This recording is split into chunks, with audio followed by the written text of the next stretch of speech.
देखो हम पास्ता बनाচ্ছি তো এই রিফাইন দিন তারপরে কাঁচা লঙ্কা পেঁয়াজ টমেটো ক্যাপসিকাম আছে রসুন এসব কাটিয়ে নিয়েছি আগে আমি তার বাদে এখানে আছে সস টমেটো সস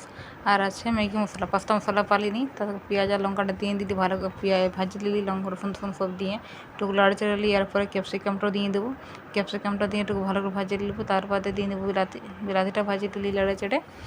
ভাজা হয়ে যাওয়ার পরে দিয়ে দেবো একটু সস দিতে শুরু করবো তারপর টমেটো সস দিলি এরপরে ম্যাগি মশলা দিলি তারপর দিলি সয়া সস দিলি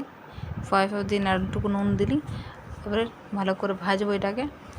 লাড়ে চাড়ে নেবো আর সাইডে আমার সিজে গেছে আগে পাস্তা ওটা দেখাতে পারলি নেই তো ভাজিয়ে দিচ্ছি ভালো করে লাড়ে চাড়ে আর দেখো পাস্তা ফিচাটাকে ঢেলে দিলি এটাই ঢেলে দিলি ঢাড়ে নিয়ে লাড়ে চাড়ে একটু ভালো করে ভাজিয়ে নেবো হয়ে যাবে কারণ পাস্তা রেডি।